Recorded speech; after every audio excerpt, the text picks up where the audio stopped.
Welcome to the Portfolio Planning and Implementation webinar. The objectives of today's presentation are, number one, to understand the basic principles of a portfolio system, number two, to understand the best practices and TIA requirements for a portfolio system, and number three, to align district portfolio practices with the Portfolio Planning Worksheet. To begin, let's look at some frequently asked questions we get about portfolios.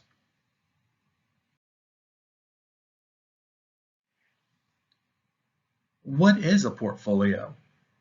A portfolio is a collection of completed artifacts that demonstrate student mastery of content objectives for a given course. Portfolios are often used in performance-based classes such as fine arts. Artifacts are standards-aligned items placed in a portfolio and scored using a skill progression rubric throughout the year.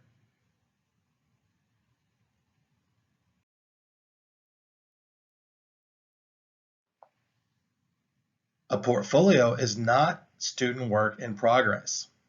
The artifacts that go in a portfolio are completed and ready to be scored against a skill progression rubric.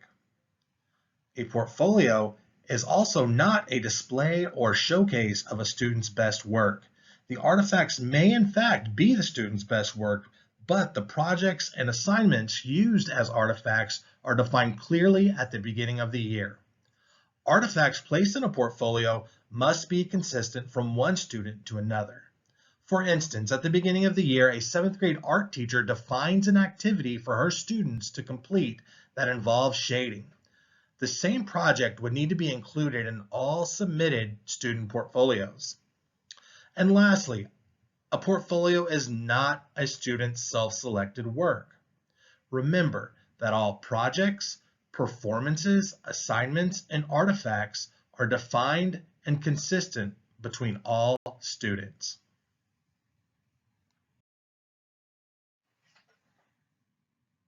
Another question we often receive is, why should we choose portfolios?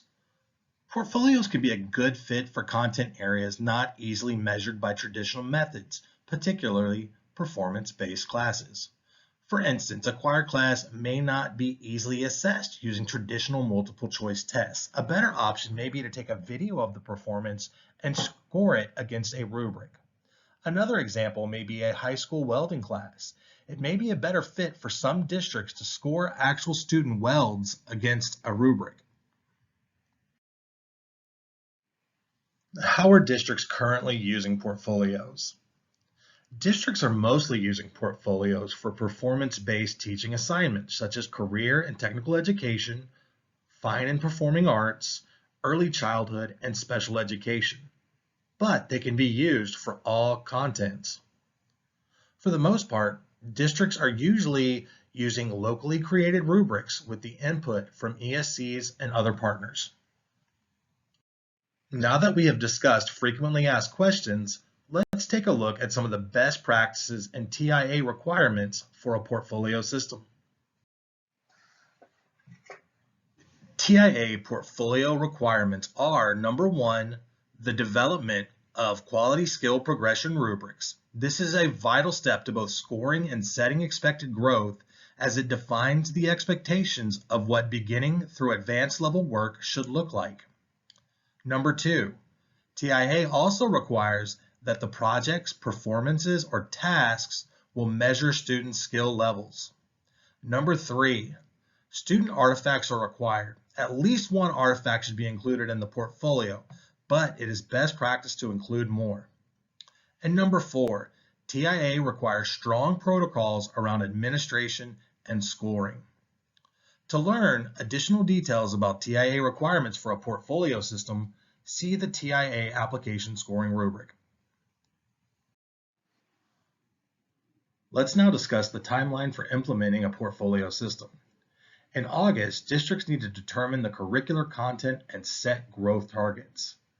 From early to late September, districts must develop a quality skill progression rubric with detailed descriptors across multiple skill proficiency levels. Now, from September to mid-May, students will complete all portfolio tasks. And from mid-May to late May, districts will evaluate student artifacts to determine end-of-year skill levels using a skill progression rubric. We will discuss each of these steps in more detail throughout the presentation. Portfolio best practices are as follows. Number one, to include all the students in a class period that most represents the students the teacher teaches. If the teacher is teaching one period of Choir 4 and 4 sections of Choir 1, then it would be best practice to create portfolios for the Choir 1 class that best represents the students that the teacher teaches. Number two, to increase the reliability of scoring, train a team of teachers and other professionals to evaluate portfolios using a rubric. Number three, begin the process early. Portfolios require significant planning. Number four, ensure all participants have a clear understanding of the district's portfolio system. Something to consider is how will you know when everyone has a clear understanding of how your district's portfolio system works? And number five, align the district system to the standards outlined in the Portfolio Planning Worksheet. The Portfolio Planning Worksheet created by TIA outlines a linear approach for all developmental steps in a portfolio system. To assist districts with portfolio planning and implementation, TIA has created a Portfolio Planning Worksheet. Let's look at some of its features. This presentation focuses on using the Portfolio Planning Worksheets. Portfolio Planning Worksheets can be found on the TIA website. Click on the resources at the top of the web page, then scroll down to the student growth measures where you will find not only the Portfolio Planning Worksheet, but an abundance of resources for other student growth measures. The purpose of the Portfolio Planning Worksheet is to streamline the process when designing a portfolio by breaking it down into 4 sections. Part A, the curricular content and focus. Part B, the TEKS outcomes and justification. Part C, the rubric planning for assignments, projects, and performances. And Part D, rubric design. In addition to the blank portfolio planning worksheet, there are also some turnkey exemplars that can be used as a guide for completing your district's portfolio planning worksheets. During the course of this presentation, we will examine each section of the portfolio planning worksheet in detail. To assist campus-level administrators and teachers, TIA has created a portfolio implementation checklist and a portfolio approval process checklist to be used in conjunction with the portfolio planning worksheet. It is highly encouraged that districts using portfolios implement these resources to bolster their portfolio practices at the campus level. These resources can be found at TIATEXAS.org by clicking on the resources at the top of the page. Once on the resources page, scroll down to the Student Growth Measures section and click on the needed resource. We will now fill out the portfolio planning worksheet through the lens of a typical pre-kindergarten teacher. The scenario is as follows. Ms. Garvey, a pre-K teacher at Tumbleweed Elementary, is implementing portfolios to measure student growth in her classroom. She is excited to participate in TIA, but apprehensive about implementing a new system. She has 20 years of experience in early childhood education, but this is something new. She consults her PLC partner, Ms. Reyes, on the following questions. Where would be a good place to start? How will we know if our students met growth? And what kind of artifacts should we collect? Ms. Garvey and Ms. Reyes reach out to their appraiser, Mr. Rodriguez, for some guidance as he directs them to the TIA's portfolio planning document. The pre-K teacher will fill in the document and review it with her appraiser over the next couple of weeks. The first section to complete is the curricular content. Let's start our journey with Tumbleweed Elementary's pre-kindergarten team as they complete Part A of the curricular content section of the portfolio planning worksheet. The questions Ms. Garvey and Ms. Reyes need to consider for Part A of the portfolio planning worksheet are 1. What are the most important skills of this course? 2. What are my students' current abilities at the beginning of the year with respect to the focus skill areas? And 3. Based on where my students are currently with these skills, where should they be at the end of the course if I provide effective instruction?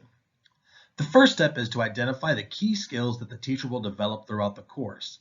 The next step is to ascertain student ability levels at the beginning of the year for each focused skill area. And lastly, they need to determine where students should be at the end of the year in the focus skill area. The answers to these questions will serve as the foundation of the Portfolio Planning Worksheet. The first step is to identify the key skills that the teacher will develop throughout the course. Ms. Garvey states, the most important skills I develop in students through this course are social and emotional development, language and communication, emergent reading, emergent writing, and mathematics. She distilled the plethora of information that her students are required to learn throughout the year into these 5 neat categories. The next step for Ms. Garvey is to identify where her students will be with these skills upon entering her class. For her pre-kindergarten class, and any other class for that matter, there could be vast differences in student knowledge. Teachers can identify where students are in a couple of different ways. The suggested method is to have students complete assignments, projects, or performances that assess the targeted skill and use the collected evidence to place students on a rubric. Another way of going about this could be to use valid and reliable assessments for each skill category to determine the beginning of the year proficiency. Ms. Garvey states, upon entering my class, students will be at varying levels. Some students at 48 months will be further behind their peers than those who enter at 50+ months. I will know my 4-year-old skill set by performing the beginning of the year assessment per the Commissioner's approved assessment requirement.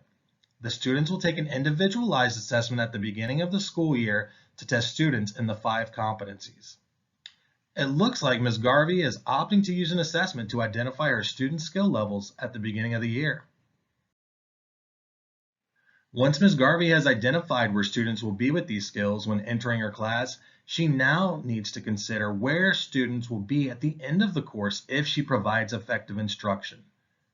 Ms. Garvey feels that her students should be able to demonstrate kindergarten readiness in the 5 core competencies if she provides effective instruction. Now that Ms. Garvey has filled in Part A of the curricular content section of the Portfolio Planning Worksheet, she's ready to move on to Part B, TEKS and Justification of Skill Area Focus. The considerations for Part B, or TEKS and Justification of Skill Area, are: number 1, what specific TEKS align to the skill area? Number 2, how do these TEKS persist throughout the course? And lastly, number 3, how do these TEKS transfer to success in this course and beyond? Let's now focus our attention back to Ms. Garvey to see how she will answer these questions. The next day at PLC, Ms. Garvey meets with Ms. Reyes, the other pre-K teacher, and her appraiser, Mr. Rodriguez. They begin the process by listing out the TEKS they feel will lead to success in pre-K and beyond. Ms. Garvey identifies the pre-K learning outcome that the child shows self-awareness and can express pride and age-appropriate abilities and skills as fundamental to success beyond pre-K. Ms. Reyes identifies that the child should show understanding by responding appropriately. After identifying the progression TEKS or learning outcomes for the case of pre-K that align with the key skills they selected, they are now ready to justify their selections.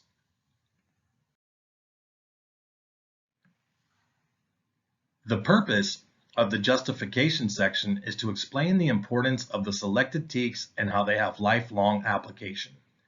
In the example, we can see that Ms. Garvey justifies her selection by stating, this outcome is important because it identifies how a student communicates with the world around them, connects ideas, responds to others, and their ability to listen and follow directions.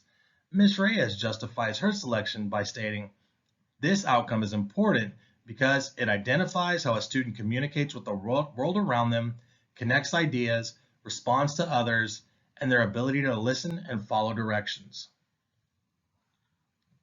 Based on their answers, it seems as though the selected TEKS are important and also have lifelong application. The pre-K team at Tumbleweed Elementary are off to a strong start, but how will they collect evidence, and what assignments should they give? With Part B of the Portfolio Planning Worksheet now complete, Ms. Reyes and Ms. Garvey now focus their attention on lesson planning and evidence collection.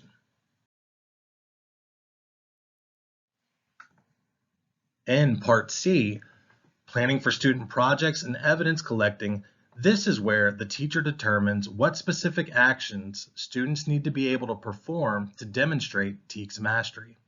In this section, much of the lesson planning takes place by determining which projects, tasks, and performances students will complete.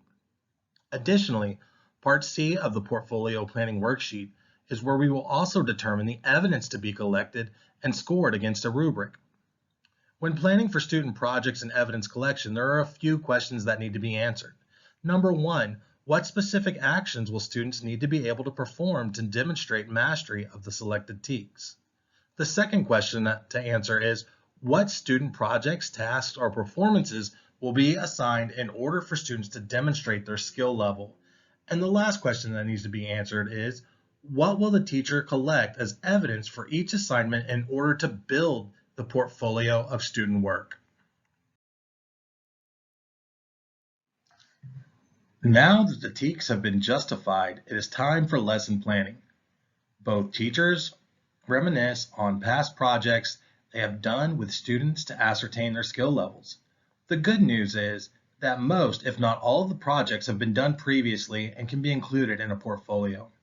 Ms. Garvey suggests having students create a picture autobiography to assess student self-awareness, and Ms. Reyes is wondering if she can use her meticulous tally sheet she keeps for each student as an artifact. Mr. Rodriguez ends the PLC and instructs the teachers to write down all of their lesson and artifacts ideas over the following week. Next week during PLC, they will norm on assignments and artifacts. During the course of the week, Ms. Garvey and Ms. Reyes collaborate and plan out lessons. They fill in the required boxes of the Portfolio Planning Worksheet. They start by transferring their justified TEKS in Section B to Section C's left column. They then define the project in the right column. As we can see, they want to use Ms. Garvey's picture autobiography lesson, and they define the evidence to be collected as the student submitted picture biographies.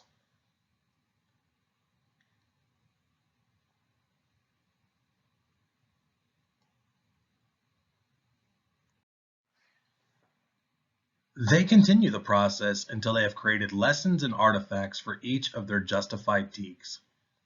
In this example, it looks like the team wants to collect 3 pieces of evidence. They want the student data sheets from Storytime, the teacher notes that document how students react when there is an unexpected change in their schedule, and also a video of students engaging in the lesson. Now that the pre-K team has decided on their lessons and evidence to be collected, it is time to submit their portfolio planning worksheet to Mr. Rodriguez for review and approval.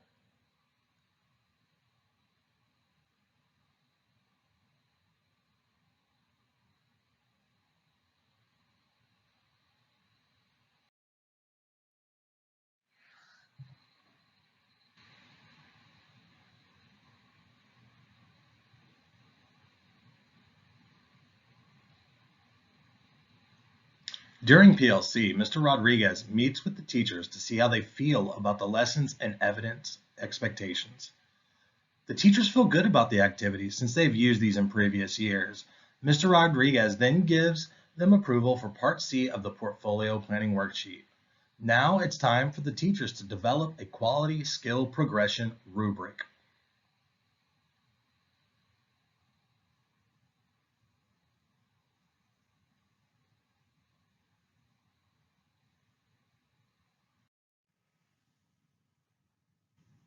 Part D of the Portfolio Planning Worksheet is rubric development, which is vital to scoring student-submitted portfolios. Let's head back to Tumbleweed Elementary's PLC to see what Mr. Rodriguez has to say about rubric development. To round out the Portfolio Planning Worksheet, we designed the rubric. Remember, we need 5 quality skill levels with specific descriptions of what student work will look like or sound like with details for each proficiency level. When developing a rubric for portfolios, the following questions need to be answered. Number 1, what will student work look like at the beginning level? Number 2, what will student work look like at the developing level?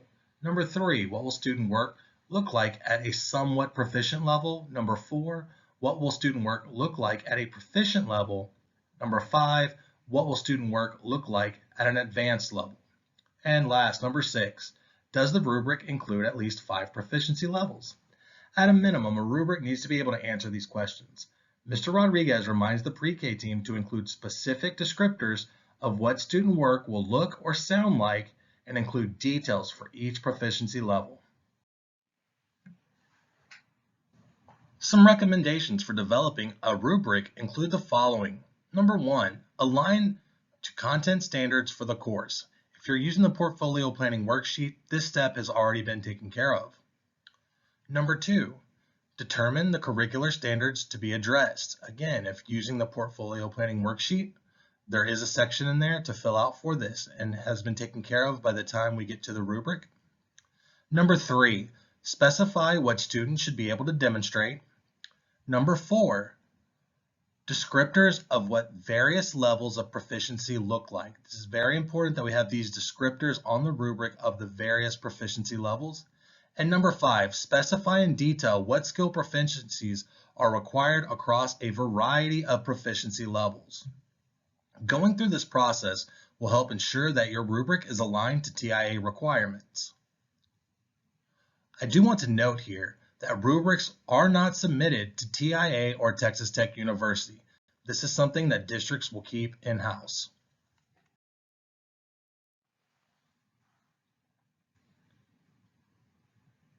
Ms. Garvey and Ms. Reyes collaborate to create a portfolio scoring rubric. They note the descriptors need to be clearly different from each other, and also they need to describe in detail what student performance looks like at the most limited and advanced levels. If possible, it is a best practice to develop a rubric with a partner to add clarity to the process.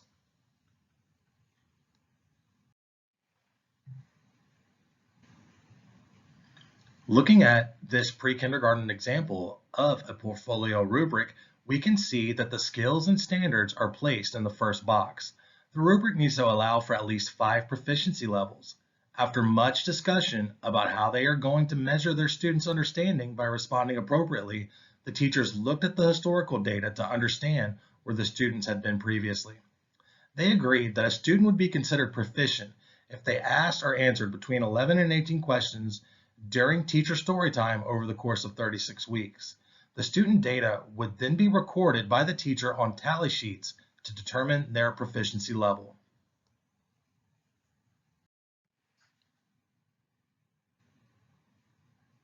In this example, the teachers agreed that proficiency in a child showing self-awareness is the student creates an autobiography picture book and is able to express personal characteristics such as likes, dislikes, and family last name independently. One best practice when developing a rubric is to start with detailed descriptors for the proficient category, then work forward and back to fill in the other progression categories. Note that the word independently is distinctive from partial proficiency, where the child has minimal help from the teacher. Now that the skill progression rubric has been completed, the pre-K team turns it in to their appraiser, Mr. Rodriguez, and awaits approval.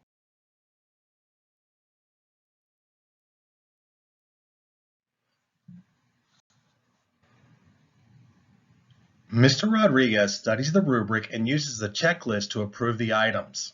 He determines that it has a proficiency level for beginner level work through advanced. It has 5 categories. The rubric is aligned to the standards. And he also has an extra box on there to check for was the portfolio planning worksheet turned in with the rubric. Mr. Rodriguez sees all components of the rubric and approves it. If one or more of the components were missing from the rubric, he would be unable to give approval. He would need to send it back to the teachers and provide some guidance on areas of improvement. Now that the rubric has been approved, all other components of the portfolio planning worksheet have been decided and student artifacts have been collected, it is now time to evaluate artifacts. This usually happens at the end of the school year in May. The keys to evaluating artifacts are as follows. Number one, all student artifacts in the portfolios are assessed based on the rubric designed in step 3. No other rubric or artifacts should be used except those that were designed in step 3. This increases the reliability of the system and makes it fair to everyone. Number two, reviewers are trained and calibrated or normed on the use of the rubric and preferably have content knowledge of the course. For instance, let's say an 8th grade fine arts class could use other fine arts teachers from the department to score the artifacts, and that would actually allow for a greater degree of reliability as opposed to the other teachers who may not be as familiar with the content. Number three, multiple reviewers who are trained in the content review student portfolios in order to increase the reliability of the portfolio system. Using multiple reviewers increases the reliability of the portfolio system. It allows for more calibration and just an overall better end product.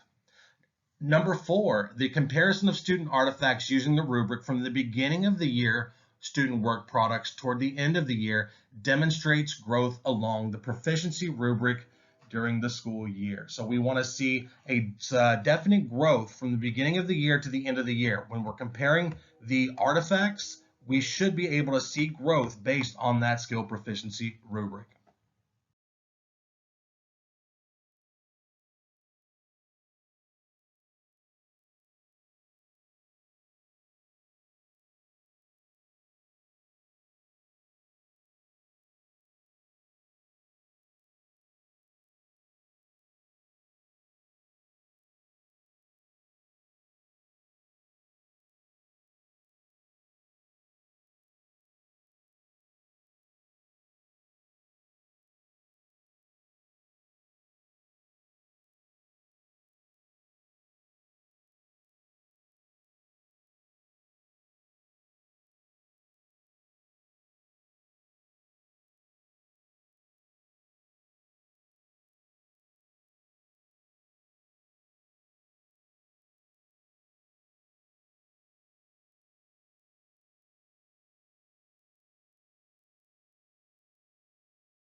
Let's take a look at how two scorers came to a resolution on a particular artifact in which they scored differently.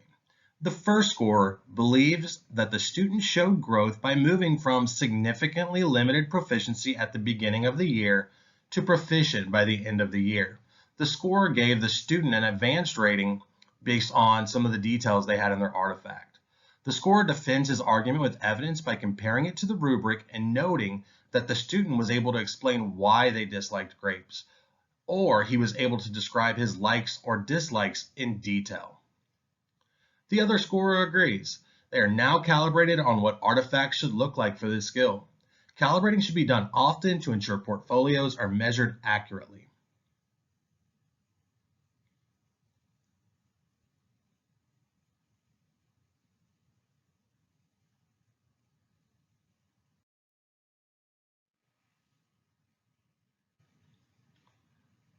The next step in the process is to debrief teachers over their scores. As we can see in the illustration, Mr. Rodriguez provides measurements on the number of students who have shown growth to the teachers. Now that the teachers have a year of experience using portfolios under their belt, they are ready to set a higher goal for themselves for the following year. Over the course of this presentation, we have gone over all sections of the Portfolio Planning Worksheet and even touched on evaluating artifacts. Let's take a minute to review what we have learned. For Part A, the first step is to identify the key skills that the teacher will develop throughout the course. The next step is to ascertain student ability levels at the beginning of the year for each focus skill area. And lastly, we need to determine where students are and where they should be at the end of the year in their focus skill area. The considerations for Part B of the Portfolio Planning Worksheet, which is TEKS and Justification of skill focus areas. We do have some questions to consider in this area. The number one thing we need to determine is what TEKS we're going to align to the skill focus area. Number two, how do these TEKS persist throughout the course? And lastly, number three, how do these TEKS transfer to success in this course and beyond? In Part C, planning for student projects and evidence collecting, this is where the teacher determines what specific actions students need to be able to perform to demonstrate TEKS mastery. In this section, much of the lesson planning takes place by determining which projects, tasks, and performances the students will complete. Additionally, Part C of the Portfolio Planning Worksheet is where we will also determine the evidence to be collected and scored against a rubric. To round out the Portfolio Planning Worksheet, we designed the rubric. Remember, we need 5 quality skill levels with specific descriptors of what each level of student work will look like or sound like, with details for each proficiency level.